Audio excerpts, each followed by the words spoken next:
प्यारे बच्चों, नमस्कार। आशा करती हूँ आप सब अच्छे होंगे और मज़े में होंगे। आज हम सब कक्षा छठी के एनसीईआरटी के पाठ्य पुस्तक की इकाई 1 विविधता के पाठ 1 विविधता की समझ के बारे में चर्चा करेंगे। हम आज बात करेंगे विविधता के बारे में। ये एक ऐसा विषय है जिसके बारे में आप सब शायद जानते हो, पर आपने कभी इतनी गहराई से इसके बारे में ना सोचा हो। तो आपको ले चलते हैं एक पार्क में। आप सब कभी ना कभी पार्क जरूर गए होंगे, अपने दादा दादी के साथ, नाना नानी के साथ, माता पिता के साथ, छोटे या बड़े भाई बहनों के साथ, या फिर मित्रों के साथ। पार्क जाना सेहत के लिए भी बहुत अच्छा होता है। तो आप सब बताइए कि पार्क में आप सब क्या देखते हैं। मुझे यकीन है आप सब पार्क में बहुत मस्ती करते होंगे। पार्क में बहुत प्रकार के झूले होते हैं। कुछ बच्चों को शायद झूला झूलना पसंद हो, कुछ बच्चों को शायद फल, बाग, बगीचे देखना पसंद हो, कुछ बच्चे खुले मैदान में सांस लेने के लिए और अच्छी हवा के लिए जाते हों। अमूमन हम सभी पार्क जाते हैं अपने मन की शांति। तो आपको कैसा लगेगा? आज हम इसी विषय में विस्तार से चर्चा करेंगे। विविधता को समझने के लिए हम एक उदाहरण लेते हैं। आप सब अपने हाथों को ध्यान से देखिए। आपके हाथों में 5 उंगलियां हैं। हमारी बीच वाली उंगली सबसे बड़ी होती है, ये वाली उंगली सबसे छोटी, और अंगूठा इन सभी उंगलियों में सबसे छोटा और मोटा भी होता है। विविधता हमारे आसपास हमारे शरीर से ही शुरू होती है। आप लोग सब जरूर अपनी कक्षा में जाते हैं। आप सब अपने आसपास अपने मित्रों को देखते हैं। क्या आप मुझे बता सकते हैं आपके मित्रों की और आपकी लंबाई, चौड़ाई सब एक बराबर है? क्या 2 लोग हूबहू बिल्कुल एक जैसे दिखते हैं? बहुत ही कम शायद। यही विविधता है।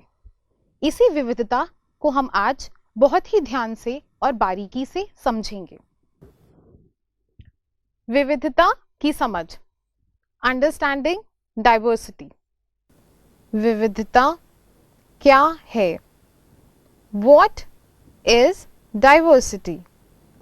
आप सभी बच्चे अपने घर में जो सदस्य हैं उनको ध्यान से देखें और पता करें कि आप में और उनमें क्या समानता या असमानता है। आप सभी को एक उदाहरण के तौर पर समझाने के लिए आपको एक छोटी सी एक्टिविटी करनी पड़ेगी। आप सब अपने घर में जितने भी सदस्य हैं उन सबको ध्यान से देखिए और उनमें और खुद में कुछ समानता या असमानता ढूंढने का प्रयास करिए। क्या आप सब एक जैसे ही दिखते हैं? क्या आप सब एक समान ही चीजें पसंद करते हैं? क्या आप और आपके भाई बहनों की लंबाई बिल्कुल एक ही जैसी है? मुझे उम्मीद है कि इन सभी प्रश्नों का उत्तर ना होगा। तो अगर ऊपर दिए हुए प्रश्नों का उत्तर नहीं है तो अब जरा सोचकर बताइए कि अगर आपके आसपास की दुनिया बिल्कुल एक समान ही दिखाई देती तो कैसा होता। जैसे कि आपके और आपके भाई बहनों की लंबाई बिल्कुल एक जैसी होती, आप लोगों की शक्लें मिलती, या आप लोग सब एक ही जैसी चीजों को पसंद करते। सब लोग एक ही तरह के वस्त्र पहनते, एक ही तरह का खाना खाते, यहां तक ही एक ही तरह से दिखाई भी देते। क्या इस तरह की दुनिया आपको पसंद आती, जिसमें ना ही कोई रंग होता, ना ही कोई भिन्नता? कैसी नीरस सी होती ना ये जिंदगी। अपनी दुनिया में आसपास नजर घुमाओ और देखो कि दुनिया कितनी रंग बिरंगी है। हमारे आसपास तरह तरह के फूल, फल, रंग मिलते हैं। यही भिन्नता ही तो है जो एक चीज को दूसरे से अलग बनाती है, और हर चीज एक अलग पहचान सिद्ध करती है। हमने जाना कि भिन्नताओं को ही विविधता कहते हैं। हमारे आसपास की दुनिया में कई प्रकार की भिन्नता पाई जाती है। इन्हीं के कारण हमारी और आपके जीवन में विविधता है। जैसे कि हमने शुरुआत में आपको एक उदाहरण दिया था। आपने अपने हाथों की 5 उंगलियों के साथ ये समझा था कि 5 उंगलियां बराबर नहीं हैं। कुछ उंगलियों की लंबाई ज्यादा है और कुछ की कम। यही विविधता को दर्शाती है। आपने यह भी सुना होगा कि हमारा देश भारत भी विविधताओं का देश माना जाता है। विविधता या अनेकता हमारे जीवन को बेहतर बनाती है। हमारे देश में भी कई प्रकार की विविधता पाई जाती है, जहां अलग अलग प्रांत के लोग अलग अलग भाषा बोलते हैं, अलग अलग प्रकार के व्यंजन पकाते और खाते हैं, अलग अलग वेशभूषा को अपनाते हैं। यहाँ तक कि नृत्य और त्योहारों में भी विविधता पाई जाती है। यही विविधता भारत को एक अनोखा और अनूठा देश बनाती है। तो बच्चों, हमने जाना कि विविधता क्या है, विविधता किस प्रकार की है। अब आप जानेंगे कि भारत में किस किस प्रकार से विविधताएं पाई जाती हैं। ये देखिए बच्चों, इन चित्रों के द्वारा आप समझ सकते हैं कि हमारा देश कितना रंग बिरंगा है। अगर ये सब रंग हमारे जीवन से चले जाएं या हमारे जीवन में किसी प्रकार का कोई रंग ही ना हो, तो आप समझ सकते हैं कि हमारी जिंदगी कितनी बेरस और बेरंग हो जाएगी। बच्चों, भारत हमारा प्यारा देश है, एक अद्भुत और विशेष खूबियों से सजा देश। इसके उत्तर में विशाल हिमालय और धरती का स्वर्ग कश्मीर है। दक्षिण में इसके चरणों को छूता विशाल हिंद महासागर है। पश्चिम में दूर तक फैला थार का रेगिस्तान और कच्छ का रण पाया जाता है, तो पूर्व में हरे भरे घने जंगल हैं। इस देश में कलकल करती गंगा यमुना जैसी कई नदियां हैं, तो इसमें दक्कन के पठार भी हैं। भारत ने अपनी हजारों साल पुरानी संस्कृति को संजो कर रखा है। इसमें विभिन्न धर्मों के लोग मिलजुल कर रहते हैं। जहां हिंदू मंदिर में पूजा अर्चना करते हैं, मुस्लिम मस्जिद में नमाज, सिख गुरुद्वारे जाते हैं और ईसाई चर्च जाते हैं। हमारे देश में अलग अलग त्योहार मनाए जाते हैं, जैसे दिवाली, होली, ईद, क्रिसमस और गुरु पर्व। यह त्योहार हमें आपस में मिलजुल कर भाईचारे के साथ रहना सिखाते हैं। जैसे कि आप देख सकते हैं, हमारे देश में विभिन्न धर्मों के, जाति के और खान पान की आदतों को मानने वाले लोग एक साथ रहते हैं।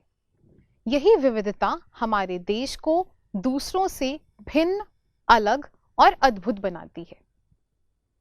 भारत में भाषा के आधार पर भी विविधता पाई जाती है।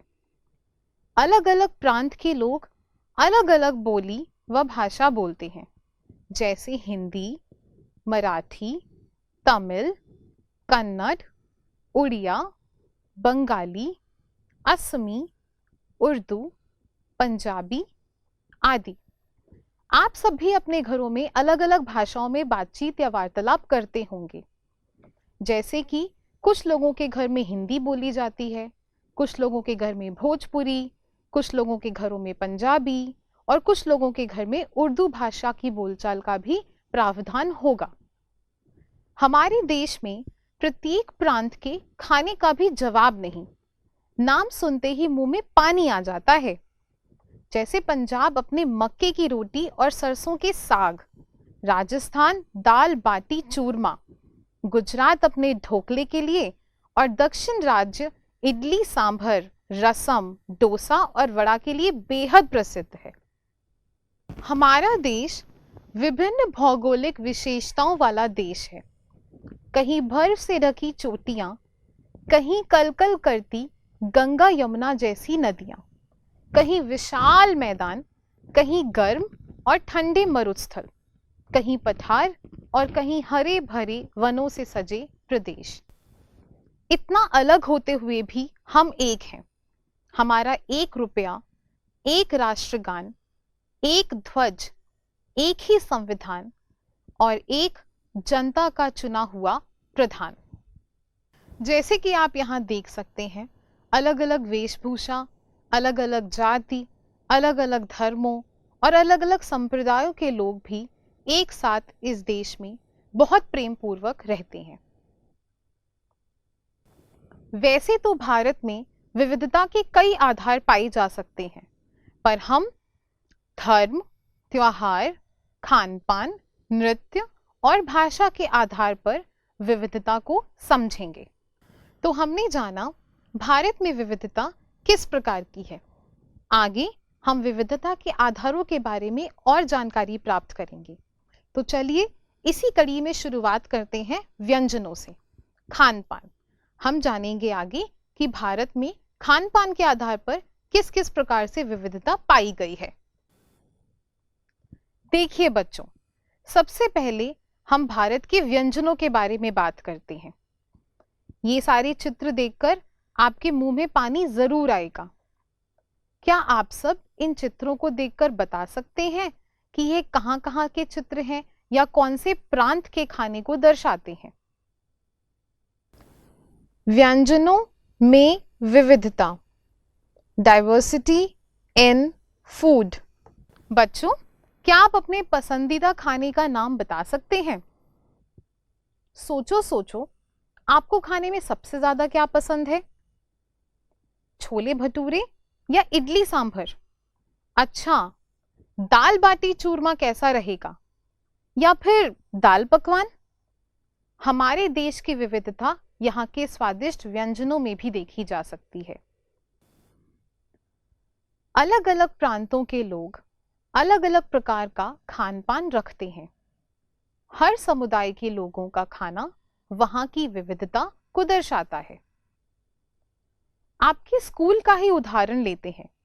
आप और आपके सभी मित्र एक साथ बैठकर खाना खाते होंगे। सभी बच्चे अलग अलग प्रकार के व्यंजन लाते होंगे। सबके घरों से लाए गए खाने का स्वाद अलग, पर फिर भी सब मिल बांटकर उस स्वाद का आनंद भी लेते हैं। यही विविधता है। हमारे देश में अलग अलग प्रांत अपने अपने लाजवाब खाने की वजह से बहुत प्रसिद्ध है। जैसे पंजाब का सरसों का साग और मक्के की रोटी, राजस्थान की कैर सांगरी की सब्जी, बाजरे की रोटी, गुजरात का खमन ढोकला, दक्षिण भारत के स्वादिष्ट पकवान, मुंह में पानी लाने के लिए जिनका नाम ही काफी है। वाह, कितना लजीज खाना है हमारे देश में। आप सबको तो जरूर मुंह में पानी आ गया होगा। मुझे तो बहुत भूख लगने लगी। पर अब देखते हैं और विविधता के आधार। अभी हम आगे जानेंगे कि धर्म के आधार पर किस प्रकार से हमारे देश में भिन्न भिन्न विविधताएं पाई गई हैं। अब हम धार्मिक विविधता को समझेंगे।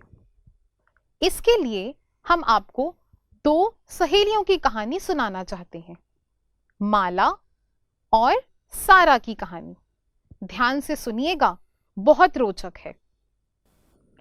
आज आपको दो मित्रों की कहानी सुनाते हैं। जैसे आपके दोस्त और मित्र होते हैं स्कूलों में, वैसे ही दो सहेलियों की कहानी, माला और सारा की कहानी। सारा और माला का घर एक ही मोहल्ले में था। दोनों बहुत अच्छी दोस्त थीं। साथ साथ स्कूल जाती, साथ साथ पढ़ती, साथ साथ खेलती और खूब मजा करती। सारा के अब्बू दर्जी का काम करते थे और माला के पिताजी की कपड़ों की एक दुकान थी। सारा और माला के परिवारों में भी बहुत प्रेम था। सभी लोग मिलजुल कर साथ साथ प्रेम से रहते थे। सारा को माला के माता के हाथ की सब्जी बहुत अच्छी लगती थी और माला को सारा के घर में उसकी अम्मी के हाथ की बनी सेवइयां। आप समझ ही गए होंगे कि सारा मुस्लिम है और माला एक हिंदू परिवार से आती है। उसके बाद भी दोनों के परिवारों में काफी मेल मिलाप व प्रेम था। यही भावना हमारी संप्रभुता और अखंडता को दर्शाती है। जिस तरह आपने माला और सारा की कहानी सुनी और जाना कि वो दोनों अलग अलग धर्मों को मानने के बाद भी प्रेम से रहते थे, ठीक उसी तरह हमारे देश में कई धर्मों को मानने वाले लोग एक साथ मिलजुल कर रहते हैं, जैसे जैन, सिख, ईसाई, पारसी और बौद्ध। सभी धर्मों के अलग अलग रीति रिवाज, अलग अलग रंग और अलग अलग त्योहार जो लोगों को एक साथ जोड़कर रखते हैं। तो देखा बच्चों, माला और सारा की कहानी सुनकर आप सबको जरूर मजा आया होगा। जैसे माला हमारी हिंदू थी, सारा मुस्लिम, फिर भी वो दोनों बहुत अच्छे दोस्त थे। आप सबके भी ऐसे बहुत सारे दोस्त होंगे। अभी हमने धर्म के आधार पर विविधता को समझा। चलिए अब हम त्योहारों के आधार पर विविधता को समझने का प्रयास करते हैं।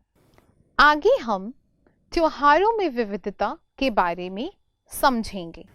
त्योहार भी हमारे जीवन में विविधता को दर्शाते हैं। अलग अलग धर्मों के लोग अलग अलग त्योहार मनाते हैं। जैसे सारा के घर में ईद धूमधाम से मनाई जाती है और माला के घर में दिवाली की रौनक देखते ही बनती है। इसी तरह से और भी काफी त्योहार हैं जो हमारे देश में मनाए जाते हैं। क्या आप ऐसे ही और त्योहारों के बारे में बता सकते हैं? गुरु पर्व, बैसाखी, गणेश चतुर्थी, लोहड़ी, होली, पोंगल, क्रिसमस, दुर्गा पूजा, ओणम। अलग अलग त्योहारों के रंगों में लोग खुशियां मनाते हैं व बांटते हैं। आप सब ने भी अपने अपने स्कूलों में या अपने घरों में आसपास अलग अलग तरह के त्योहार अपने मित्रों व सहपाठियों के साथ मनाए होंगे। ये त्योहार दर्शाते हैं कि अलग अलग प्रांतों के लोग किस तरह साथ मिलकर हर्ष उल्लास के साथ खुशियां मनाते हैं। तो जैसे कि हमने जाना कि त्योहारों के आधार पर भी हमारे देश में कई प्रकार की विविधता पाई जाती है। अब हम जानेंगे भाषा के आधार पर विविधता। भाषाई विविधता, लिंग्विस्टिक डाइवर्सिटी। भाषाई विविधता से आप क्या समझते हैं? भाषाई विविधता का अर्थ है जिस प्रकार हम लोग सब अलग अलग समुदाय, अलग अलग धर्मों को मानने वाले लोग अलग अलग तरीके की भाषाएं बोलते हैं। जैसे आप सब भी अपने मोहल्ले में, गली में, स्कूलों में अपने दोस्तों के साथ अलग भाषा का प्रयोग करते हैं, पर अपने घरों पे अलग भाषाओं का प्रयोग करते हैं। इसी को हम भाषाई विविधता कह सकते हैं। जिस तरह हमारे देश में अलग अलग व्यंजन, धर्म और त्योहार मनाए जाते हैं, ठीक उसी तरह हमारे देश में अलग अलग भाषाओं व बोलियों की सुंदरता को भी देखा व सुना जा सकता है। आप सभी ने अपने घरों में ये सब महसूस भी किया होगा। हमारे बुजुर्ग जो हैं घर के, वो बहुत ही अलग भाषा में बात करते हैं और बच्चे आजकल अंग्रेजी भाषा में बात करना पसंद करते हैं। स्कूलों में भी जिस तरह से हमें 2 से ज़्यादा भाषाएं सिखाई जाती हैं। भाषा हमारे जीवन में बहुत महत्वपूर्ण है। बातचीत करने का सबसे आसान तरीका भाषा का ज्ञान ही है। यही हुआ माला और सारा के साथ भी। माला और सारा दोनों ही घरों में अलग अलग भाषाएं बोलती थी। जैसे आप अपने घर में अलग भाषा बोलते हैं और स्कूल में अलग, उसी तरीके से सारा के घर में उर्दू में बातचीत की जाती है। वहीं माला के घर में हिंदी भाषा का प्रयोग होता है। माला और सारा हिंदी तो बखूबी बोल व समझ लेती थी। इसके अलावा उन्हें अंग्रेजी भाषा का भी काफी अच्छा ज्ञान था, क्योंकि वह भाषा उनको स्कूल में सिखाई जाती थी। आप सबको भी हिंदी भाषा के अलावा अंग्रेजी भाषा स्कूल में सिखाई जाती है। आजकल तो हमारे पाठ्यक्रम में काफी सारी पुस्तकें सिर्फ अंग्रेजी में ही होती हैं। हिंदी और अंग्रेजी के अलावा आप सभी के स्कूल में एक तीसरी भाषा को सीखने का प्रावधान भी जरूर होगा। जब यही अवसर माला और सारा दोनों को प्राप्त हुआ तो माला ने झट से गुजराती और सारा ने उर्दू को पढ़ना बेहतर समझा। ठीक इसी प्रकार हमारे देश में कई और भाषाएं व बोलियां बोली व समझी जाती हैं। बच्चों, हमारे देश में आधिकारिक तौर पर 22 भाषाओं को मान्यता प्राप्त है। क्या आप में से कोई भी वो भाषाएं बता सकता है? चलिए हम जानते हैं भारत की भाषाएं, इंडियन लैंग्वेजेस। मेरे साथ साथ बोलिए। असमी, कश्मीरी, बांग्ला, हिंदी, गुजराती, डोगरी, कोंकणी, ओडिया, तेलुगु, मणिपुरी, उर्दू, तमिल, मराठी, नेपाली, कन्नड़, बोडो, पंजाबी, मैथिली, सिंधी, मलयालम, संथाली, संस्कृत। आप सबको इन भाषाओं का नाम जानने के साथ साथ इन भाषाओं का ज्ञान होना भी बहुत महत्वपूर्ण है। तो अभी तक हमने जाना कि भारत में विविधता के कई आधार हैं। हमने पढ़ा खान पान के आधार पर विविधता, धर्म के आधार पर विविधता, भाषाई विविधता के बारे में भी हमने समझा। अब हम समझेंगे नृत्य की विविधता। अब बात करते हैं नृत्य की। डांस। मुझे उम्मीद है आप सभी को नृत्य बहुत पसंद होगा। कुछ लोग तो शायद इसमें प्रशिक्षित भी होंगे। हम सभी अमूमन उत्सवों पर नृत्य या डांस करते हैं, अपने दोस्तों के साथ, जन्म उत्सव समारोह पर या हमारे स्कूलों के वार्षिक उत्सव पर, 15 अगस्त, 26 जनवरी, शादी आदि में नृत्य तो जरूर करते होंगे। आप में से कुछ को शायद नृत्य करना ना पसंद हो पर देखना पसंद हो। तो अब हम भारत के विभिन्न नृत्यों के बारे में पढ़ेंगे। जिस प्रकार हमने खान पान, भाषा, धर्म और त्योहार में विविधता देखी है, ठीक उसी प्रकार भारत अपने नृत्यों की विविधता के लिए भी जाना जाता है। पंजाब में भांगड़ा पर नाचते गबरू या राजस्थान का कालबेलिया नृत्य, गुजरात का गरबा हो या तमिलनाडु का भरतनाट्यम, असम का बिहू हो या उत्तर प्रदेश का कथक, सभी बरबस मन मोह लेते हैं और हमारी अद्भुत सभ्यता व संस्कृति का परिचय देते हैं। सच में तो हमने जाना कि हमारा देश कितना विभिन्न है, विभिन्नताओं से भरा हुआ है। यहाँ पर अलग अलग जाति, धर्म और संप्रदाय के लोग मिलजुल कर रहते हैं और पूरे विश्व में सिर्फ भारत ही एक ऐसा देश है जो इतनी विभिन्नताओं के लोगों को अपने अंदर समाकर, बसाकर और संजोकर रखता है। बच्चों, हमने जाना कि इतनी विविधताओं के बाद भी हम सब इस देश में एक परिवार की तरह रहते हैं। तो हमने जाना विविधता कितने प्रकार की होती है। जिस प्रकार एक प्रदेश से दूसरे प्रदेश में लोग यातायात करते हैं काम के सिलसिले में, वो ना ही केवल अपना पहनावा, अपना खान पान, अपनी संस्कृति एक प्रदेश से दूसरे प्रदेश ले जाते हैं, जिससे हमारे देश की विविधता में एक अलग तरीके का बदलाव आता है।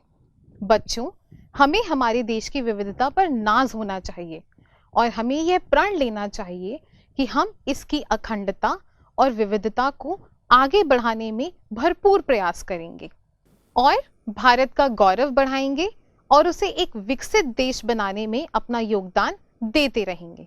अब आपको गृह कार्य देती हूँ।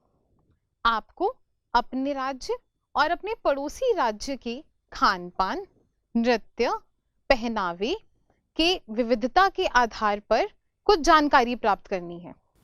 उदाहरण के तौर पर आप जिस राज्य में रहते हैं, अपने गृह राज्य और उसके आसपास के कुछ राज्यों के बारे में जानकारी प्राप्त करने का प्रयास करें। किन आधारों पर? जो विविधता के आधार आपको आज समझाए गए हैं, उन आधारों पर आप अपने गृह राज्य और अपने पड़ोसी राज्यों के बारे में जानकारी प्राप्त करेंगे।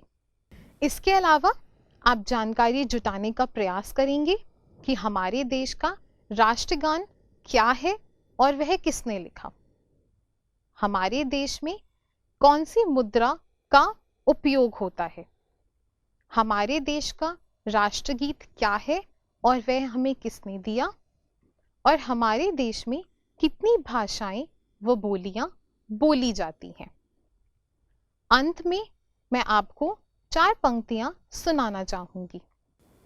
भारत माता का मंदिर यह, समता का संवाद जहां, हिंदू मुस्लिम सिख ईसाई पावे सभी प्रसाद यहाँ। धन्यवाद।